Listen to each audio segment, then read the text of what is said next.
You have been told that money is yours. It is not. Money is a tool that the system assigns to you, then collects back the moment you make a mistake, and most people make the mistake on schedule. And here is the part nobody wants to say out loud. The people who get rich do not chase more money. They chase control over cash flow. They chase the right structure. They chase timing.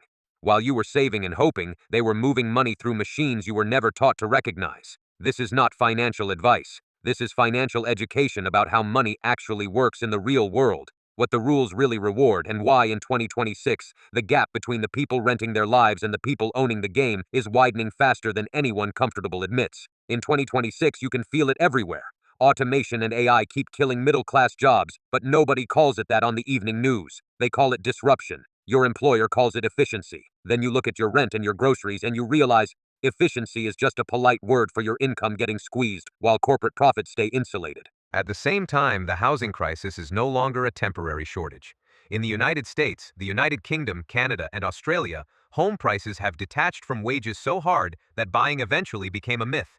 A generation is being trained to accept permanent renting, with rent rising like a tax that never ends, and inflation, sure, some headline numbers came down. But purchasing power did not magically return. Your salary buys less than it did in 2019, and the gap has been covered with credit cards, overtime, side gigs, and the kind of quiet desperation that never makes it into motivational podcasts. So when you hear people say, just save more, or just invest for the long run, you need to understand what those phrases really mean. They mean keep you calm while the financial system relabels your losses as personal responsibility. Now, let's talk about the core idea that will change how you see every bank account, every stock app, every passive income promise you see on social media. The difference between rich people and everyone else is not intelligence, it is not hustle, it is not even discipline, it is cash flow mechanics, it is ownership structure. It is how they keep money moving so it becomes leverage instead of staying still until it loses. Start with something simple and uncomfortable. Stop thinking of money as something you own. In the real economy, money is a claim. It is a ledger entry backed by institutions. When you hold it in a checking account, it is still under the influence of the system that created it. And when inflation rises, the system quietly erodes the value of what you are holding. That is why rich people get irritated by cash that sits. Not because cash is evil, because idle cash is dead. It produces no momentum. It earns a rate that usually cannot keep up with the real cost of living. It becomes a sitting duck for inflation, and for the opportunity cost you never quantify. Imagine you just sold a profitable position. You look at the deposit and you feel relief. Rich people often do not. They feel urgency. They want the money out of the waiting room. Why? Because the world does not reward people for holding. It rewards people for directing. Here is the real analogy. Gambling players want the money to be at risk. They want outcomes, fast. They bet it on uncertainty. Rich people are the opposite. They also take risk, but the risk is structured. They turn uncertainty into expected returns by buying assets that generate cash flow and by using leverage that they can survive. They do not treat money like a wallet. They treat money like a fuel line. And before you roll your eyes and say, but businesses need cash, listen carefully. There is a difference between money as a temporary buffer and money as a value container. The important metric is not how much cash sits in the account. The important metric is cash flow, meaning money moving through operations, through investments, through debt service, through reinvestment. If you want proof, look at what happens to savings when inflation hits. People saved enough during a low inflation period and then watched the purchasing power collapse. The number in their bank app stayed the same, but the world got more expensive anyway. Now connect that to 2026 reality. You have been trained by apps and accounts to think in nominal amounts. One more problem with nominal thinking is this: AI inflation. AI is lowering cost for businesses and raising value for those who control distribution. That means the economy rewards whoever can scale fastest, while workers get squeezed between automation and higher living costs. So the people who are good with money in a traditional sense are still losing because they are good at preserving cash value instead of converting cash into cash flow or into assets that compound. Now let's go deeper. There are two kinds of money behavior that look similar from the outside, but produce totally different results inside. The first kind is the behavior of most households. Save cash, pay down debt slowly. Maybe invest in a broad index fund. Watch it go up and down. Keep the money in accounts you can access instantly. The second kind is the behavior of capital operators. Convert cash into assets and structures that keep producing income even while you sleep. Then reinvest. then use that income to acquire more. Not by magic, by accounting. And here is where accounting becomes the sharpest weapon on earth. The public thinks the stock market is about companies building products. That is true in a storybook sense. In practice, the market is also about what gets recorded as value and what gets recorded as expenses. It is about the rules of financial reporting. This is not a conspiracy. It is a feature of how capitalism communicates with itself. If you do not understand that, you will keep getting played. You will treat every dollar like it is the same, regardless of whether it is cash, an asset, a liability, or a tax write-off. But in the real game, those categories matter. They determine how your wealth shows up on paper, and paper is what institutions trade. Let's make it visceral. Picture a 32-year-old nurse named David. He works in a hospital. He is not lazy. He is not careless. He is doing what the system told him to do. Show up, build skills, get stable employment. David earns decent pay for his region. He follows the checklist. He budgets. He saves. He buys a used car instead of financing something flashy. Then he tries to buy a home. And the seller says the mortgage is possible, but the down payment isn't. The bank says rates are stabilizing, but his monthly payment is still brutal. The listing looks like it belongs to someone else's life. So David does what people do. He keeps renting, and he tells himself he is being responsible. He tells himself the market will correct. But inflation does not negotiate with feelings. It keeps raising rent, it keeps raising insurance, it keeps raising the costs of maintenance. And while his bank account grows slowly, the cost of staying alive rises faster. Now imagine the nurse story has a sequel. 6 years from now, David's bank statement looks healthier than it did. He saved more. But his purchasing power still has a dent. Because money sitting still is being taxed by inflation and also taxed by the opportunity cost of not owning cash flow assets. Now hold that image, because we will come back to it later. But first, let's talk about the money is yours lie, and why it matters for the kind of wealth you actually want. Money has a role as a medium of exchange, meaning you can trade it for goods and services. Money also has a role as a unit of account, meaning it measures value. When enough people agree that something is valuable and exchangeable, it behaves like money. This is how every financial innovation begins. Online platforms took that idea and packaged it into systems where the currency is not just dollars. It is a network-based value claim. Game credits, loyalty points, tokenized reputations. Access rights. You download an app for free, but you pay somewhere else. You pay with attention. You pay with data. You pay with subscription fees. You pay with transaction costs hidden behind convenience. Then, behind the scenes, the platform extracts profit from the flow of value moving through its network. It does not need to charge you heavily per action, because the platform makes money from the aggregate movement of capital and behavior. That is why the platforms act like they are your friend. They make you feel like you are just participating, but you are a supply chain component. Now, in the same way, Wall Street platforms are not charities. Exchanges do not make their money by charging you tiny fees forever. They make money by becoming the pipeline where liquidity moves. In 2026, you can see that clearly. Institutional investors are everywhere in crypto. Regulation has matured, custody is mainstream, compliance is heavy, and the freedom from banks narrative has become a brand story, not a business model. Meanwhile, banks and asset managers have quietly taken control. They do not need to announce it with fireworks. They just become the main holders, the main service providers, the main liquidity partners. So the promise that everyone can opt out is mostly fantasy.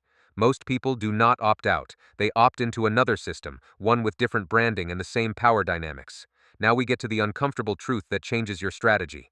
Rich people do not only invest, they engineer. They engineer ownership, tax treatment, risk distribution, and reporting. Let's talk about leverage and the they always borrow myth. Most people hear borrow money and think of it as failure. That is how the education system is built. It teaches fear of debt because debt can destroy you if you borrow without a plan. But rich people borrow for a different reason. They borrow to keep cash flow alive and to keep assets working. Debt is not automatically good or bad. It depends on whether the borrowed money is moving into something that generates returns that are larger than the cost of the debt after accounting for risk. In 2026, the interest rate environment still matters. When the Fed raises or holds rates at restrictive levels, it hurts households by making credit expensive and by tightening financial conditions. But it also creates a market where the wealthy can refinance opportunistically and where assets with stable cash flow become more valuable. Workers feel rates immediately. Rich people feel rates through spreads and timing. That difference alone is a transfer of wealth, and here is the pattern interrupt you need to keep. The system does not transfer wealth by stealing from your account directly. It transfers wealth by making your time expensive and making their options cheap. So when you tell yourself, I just need to save, you are ignoring the real mechanism. Savings is slow. Asset accumulation for the wealthy is often faster because they use leverage, tax planning, and cash flow reinvestment loops. Now let's get into the dead money versus living money concept in a way that actually applies to 2026. Dead money is cash that does not do work for you. It sits in a bank account. It earns a rate that often fails to beat inflation. It keeps you safe in a way that also traps you. Living money is money converted into assets or into structures that create income or increase in value in a way that gets recognized as wealth in accounting and in markets. But there is a catch nobody teaches in school. Living money is not just about buying any asset, it is about buying the right kind of asset under the right kind of ownership. Because an asset inside a personal bank account behaves differently than an asset inside a business entity. And that brings us to the world of corporate accounting, tax treatment, and depreciation. Picture a piece of property or a financial asset that rises in value over time. If you buy it personally, the tax treatment and the reporting rules differ from if you buy it inside a corporation. Now, corporations have mechanisms that let them turn certain costs into deductions over time. One of those is depreciation for tangible assets. Another is how businesses handle valuation changes and reporting. The important part is not memorizing the technical definitions. The important part is recognizing that the rich think like accountants, not like bloggers. Let me give you a simple scenario that illustrates the principle. Imagine an investor who is well connected buys a valuable asset. If they buy it personally, the asset sits in their personal wealth portfolio and any tax benefits are limited. If they buy it through a corporation, certain parts of the accounting treatment can reduce taxable income in specific ways over defined periods. That reduction matters because corporate taxes are not paid on what you feel like you made. They are paid based on taxable income after allowed deductions. So a business can reduce taxes through legitimate accounting methods while still positioning the owner for wealth gains outside of the immediate tax burden. This is not illegal. This is exactly how legal systems are structured, to create categories and rules. Whoever learns the rules early and invests in professionals who understand them wins. And here is where the story gets uglier. Many ordinary people assume taxes are fixed and unavoidable, like gravity. They treat tax as a punishment. The wealthy treat tax as a variable within constraints. That is why you see super wealthy people hiring teams of professionals, not for greed, for precision. Because in a system where money is measured on paper, your structure determines your paper. Now bring that back to 2026 because this is not theoretical anymore. Look at retirement. Social Security is under pressure. Many pension systems are underfunded. Governments delay, raise retirement ages, adjust benefits, and ask the public to accept less. You can watch the demographic math. Aging populations increase the dependency ratio. That is not a conspiracy, it is arithmetic. So ordinary people cannot rely on retirement like past generations did. They are forced to self-fund more. Yet wages are squeezed and housing is unaffordable. That means savings rates suffer, and the retirement gap widens. If you are behind already, dead money is a trap. It is not just inflation, it is time. Every year you waste with cash sitting in a low-yield account is a year you lose compounding. And compounding is not just an investment concept, it is a wealth conversion concept. Living money compounds cash flow and buying power, while dead money only maintains a shrinking snapshot. Now, you might ask, why does the stock market keep reaching highs while people struggle? The answer is not that the market is lying. The answer is that markets are selecting participants. In 2026, broad index funds can rise while your personal life worsens if you do not hold enough assets or if your savings is too small to matter compared to rising costs. Meanwhile, the wealthy can buy the dips and keep compounding because they have income, leverage, and liquidity. This is also why the richest people often do not feel like they are risking wealth the way you feel you risk your rent check. Their portfolios are diversified across asset types and jurisdictions. Their downside can be managed with hedging and structured finance. Your downside is immediate and human. And there is another layer. When the Fed holds interest rates high or fluctuates them, asset prices react. But households experience rates as survival costs. The system is asymmetric. Now let's connect to another 2026 reality. AI. AI is transforming labor faster than politicians can explain. Middle-skill jobs are getting automated. Customer service is partially automated. Even certain coding tasks are being automated. And yes, many of the learn-to-code promises from a few years ago look like jokes now. AI writes drafts, refactors code, and produces working prototypes with frightening speed. That does not mean humans become irrelevant entirely. It means the wage pressure shifts upward and downward, fewer roles stay mid-level, and the winners are those who own platforms, data access, and capital. So if you are trying to get rich by selling your labor, you are trying to win a game where the scoreboard is controlled by machines you cannot compete with. The wealthy shift their strategy. They move from labor income to capital income, from paycheck security to asset-driven security. And that is exactly why the concept of cash flow keeps coming up. Capital income is money that arrives without requiring you to be present at the workplace every day. Now, here is the open loop. Remember the nurse David we talked about earlier? We will return. A year after he realized buying a home was impossible, David's friend introduced him to passive income. Not passive like effortless, passive like we promise you do less. David watched videos about rental properties. He considered crowdfunding. He looked at crypto. He even tried to join a creator economy side hustle, thinking he could become one of those people who posts online and makes money from ads. He started posting. He got a few views. He realized the truth quickly. Most creators make $0 that matter. The creator economy is not a retirement plan. It is a lottery with audience numbers instead of scratch-off tickets, and the platform keeps the majority of value. Meanwhile, his bills kept increasing, his rent increased again, his insurance increased, the cost of living kept eating every extra he found. Then one day, David got an unexpected medical bill. Not a disaster, not a movie-level tragedy, just an amount large enough to make his budget collapse for a month. He did not go bankrupt because the system is gentle. He almost did because the system is slow. It simply drains you over time until one event finishes you. That is the real reason financial content feels cruel. It keeps telling you that the path is simple, but when you are one emergency away, simplicity is a luxury. David tried to borrow. His credit card got him through the month, but the interest made him poorer. He told himself he would pay it off fast. He did not. The payoff timeline kept stretching, and by the time he thought he was catching up, rent had risen again. That is dead money in action. Cash that sits and cash that borrows without structure is not wealth. It is just delay. Now let's hit the next layer. Why the wealthy hate holding cash. Because cash in a bank account is not just dead money. It is also a missed chance to acquire assets under favorable conditions. In a high-rate environment, the wealthy can buy more when others panic. They can refinance when their income streams support it. They can negotiate terms. They can move across markets quickly because they have teams and liquidity. When everyone else is forced into reactive decisions, the wealthy make strategic ones.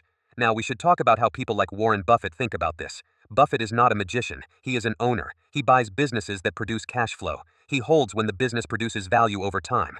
Ray Dalio built his approach around understanding regimes, risk, and how assets behave relative to one another. These aren't just philosophies, they are process systems designed to survive volatility and preserve purchasing power. Jamie Dimon, even when he talks about the strength of banks, is basically admitting that financial institutions profit when capital flows. The bank is not your friend. It is a machine built to extract spread and fees, then manage risk with scale. Larry Fink, the head of a major asset manager, has repeated that he believes we are entering a new era of power and data-driven capital. Translation: asset managers want more assets under management. They want the inflows. They want the control. So you do not just compete with other individuals. In 2026, you compete with institutions built to capture the future. Now, the dark truth is not that the wealthy are secretly smarter. The dark truth is that the rules are written for the wealthy to exploit.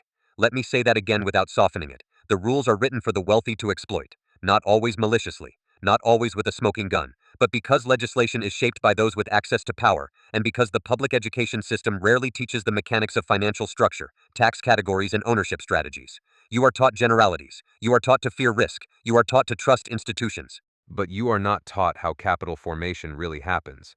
And then social media sells you a dream: passive income, financial freedom. That dream is not entirely false, but it is massively incomplete. Because the people selling it are hiding the funnel. They monetize attention, they build audiences, then they sell courses, sponsors, affiliates, and brand deals. The money comes from being a marketer, not from being a capital owner. That is why most people who try to copy the creator lifestyle do not get rich. They get exhausted, they get demoralized, they get monetized by someone else. Now, we also need to address the temptation of crypto. In the beginning, crypto promised decentralization. It promised freedom from banks. But in 2026, the reality is more boring and more brutal. Regulation created compliance rails. Institutional custody normalized. Market makers dominate liquidity. Many coins are held by large entities. Retail participants often provide volatility, while institutions provide the structure that profits from that volatility. That does not mean blockchain is useless. It means the ecosystem matured, and maturation usually favors capital, access, and risk management. So the dream was not wrong. It was incomplete. The system still consolidates now. Let's pivot to something deeper. Why certain countries can print money and never fully